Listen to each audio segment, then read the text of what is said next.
Steven.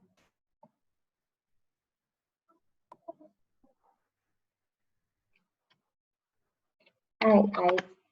This meeting is going to go ahead and get started. So we are going to be doing a quick review over the material that you should be knowing for your test.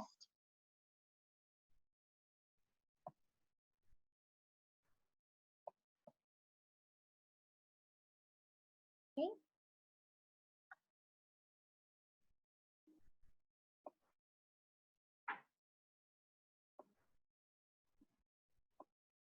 All right. Hey guys, so I'm just going to go ahead and start reviewing for the test. You guys have your test tomorrow. If at any point you need to ask a question, then just go ahead and unmute yourself and you can ask. But just make sure that you're paying close attention. It's just going to be a quick review over the material that you can expect to see tomorrow. Okay. Am I in the right class? Pardon, Kingston? Am I in the right class? Is this Yes. supposed to be a specific class? This is standard. Yep, you're taking a test tomorrow for geometry. Okay. Okay. All right. So it's just the geometry part 2. And I think that part 2 material is a lot easier than the part 1 material was. And you guys are going to get to have a formula sheet. So there will be a formula sheet that you will be downloading. So it's going to be all the formulas that you'll need. You can use it right there for the test. Okay. So some of the things that you're going to have on there, you're going to need to understand circles. So you need to know that the parts of the circle, so the radius, if I were to tell you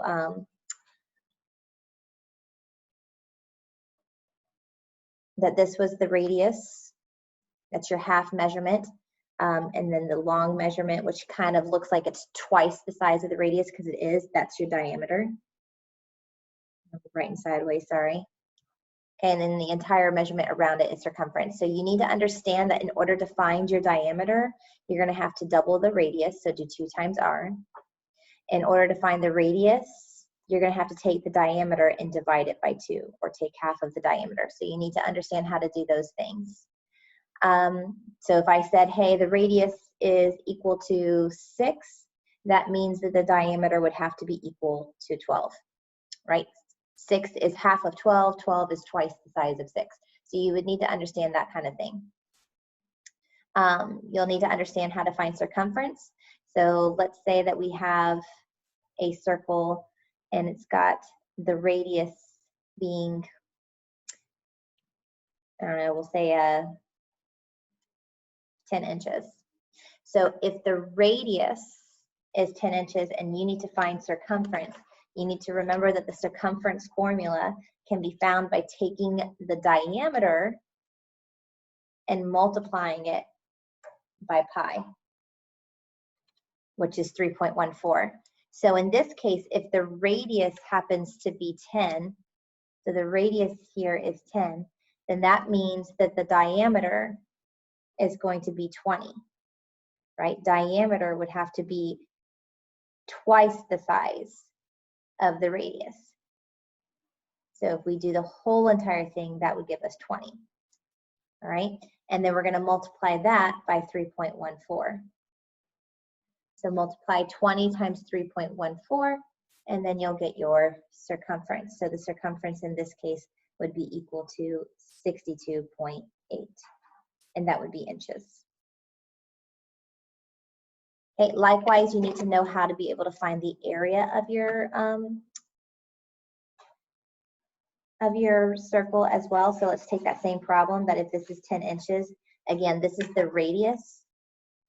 This one is the radius, so that means if the radius is equal to 10 inches and I want to find the area, area can be found by taking radius and multiplying it by the radius and then multiplying it by pi. Okay, so we'd have 10 times 10, and then we'd multiply that by 3.14. And that would just give us an area of 314, and that's inches squared. Okay, so those are the important things that you're going to have to be able to do for your circumference and area of circles, and how to be able to identify the radius and the diameter of circles.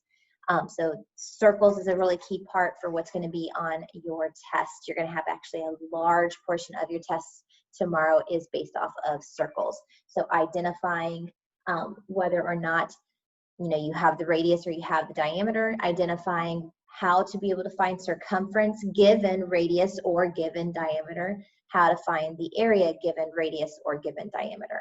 So you need to be able to do all those components. But again, you're going to have a reference sheet that's going to have circumference formula, and it's going to have the area formula. So you need to make sure that you look back at your reference sheet at all times.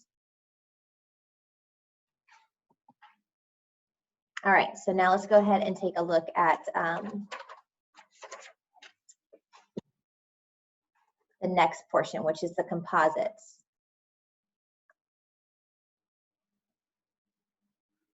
Hold on 1 second, guys.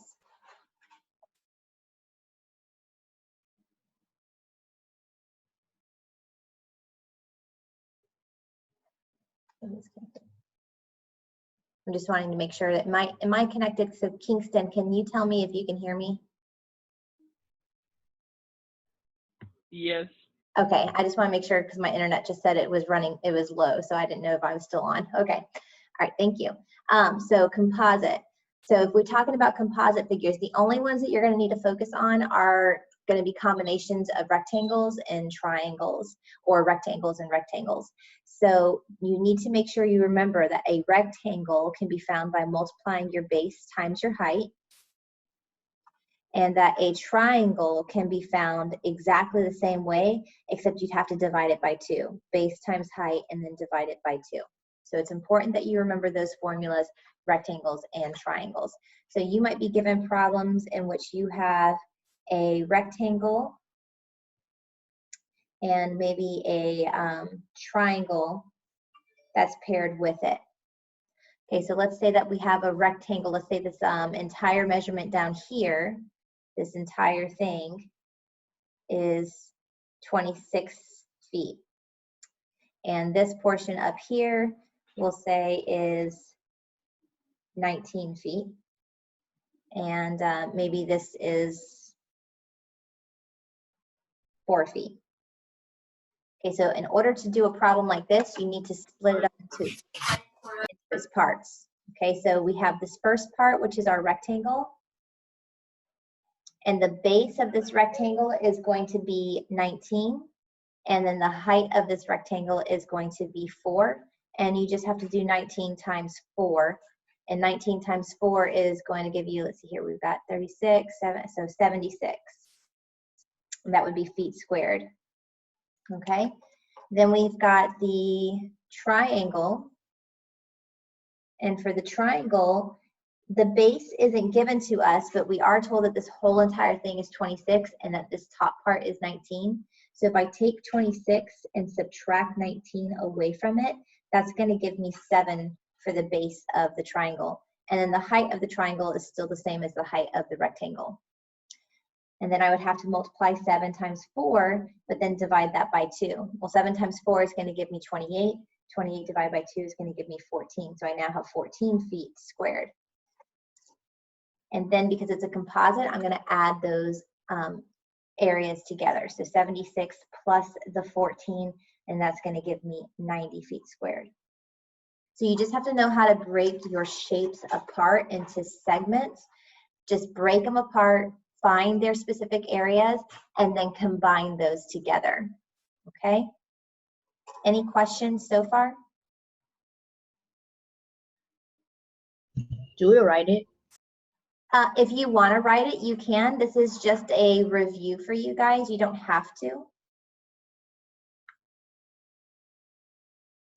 All right, I'm going to go on to the last component, which was the volume component from yesterday. And the volume is the easiest thing, especially if you're dealing with a box, okay? And even a triangular prism is just as easy as well because it's just half the box. So for volume, sometimes you'll be given a picture, sometimes you might not.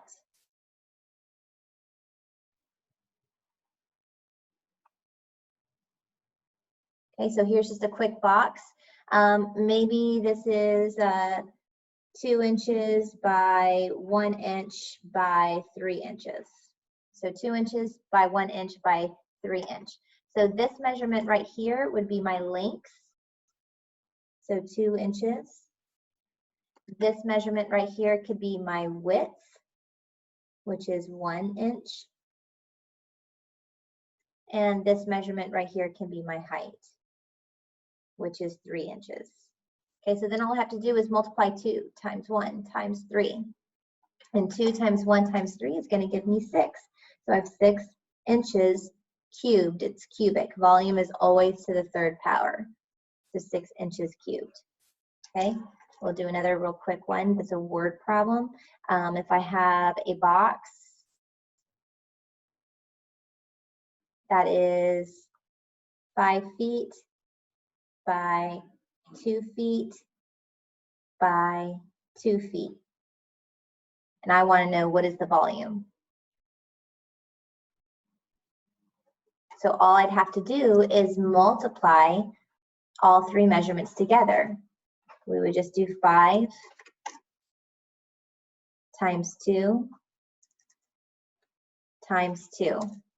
So 5 times 2 times 2, that's going to give me 20.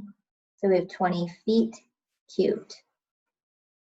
Now with a triangular prism, it's exactly the same idea. You multiply all 3 measurements together, but then you have to divide it by 2 because a triangular prism is just half of a rectangular prism. So there's 2 ways that you can see a triangular prism. You can see it as a right triangle. So this would be a right triangular prism. So the right angle right here, this would be given to you as your base of your triangle. Maybe this is 4, and the height of the triangle, maybe that's 5. And then the height of the prism is what connects the 2 triangles together. So maybe this is 9.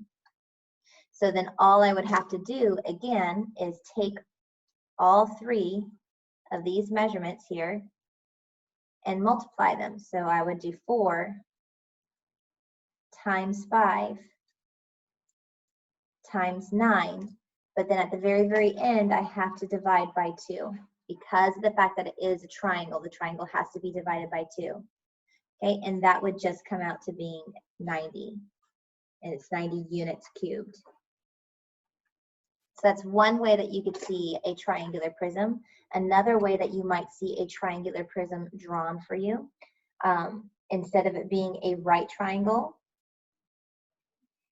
it could be drawn this way. Oh, actually, I think this is okay.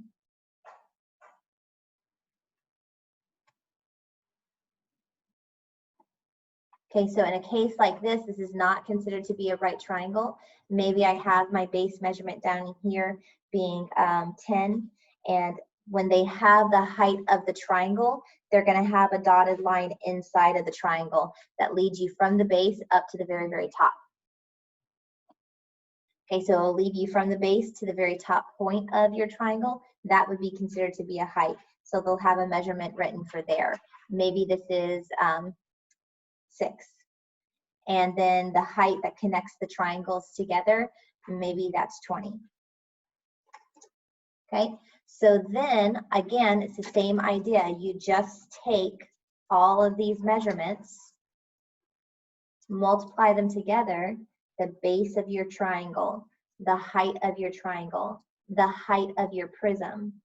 You multiply them together, but then because it's the triangle, you got to divide by 2. Okay, so we would just multiply and then divide by 2, and that would give us 600. And that would be units cubed.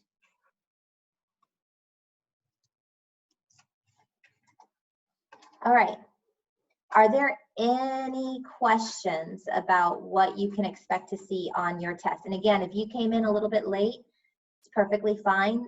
This meeting will be posted online. I'll go ahead and post it tomorrow right before you have to take the test, so that way you can re-watch it. But if you have any questions, unmute, ask now so I can go over those questions and clarify.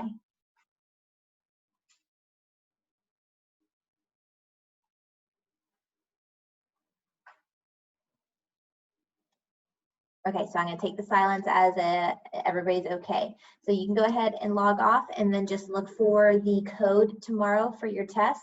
Again, watch the Zoom. If you just logged in, you can watch the Zoom prior to taking your test. And I will have my phone on me at all times tomorrow. So if you get stuck on anything, you know that you can go ahead and text me and I can help you through it. Please be mindful, there is a time limit on the test. You are not allowed to go beyond that time limit, so you can't pause it. Once you start, you need to just take it and take it all the way through. All right, good luck, guys.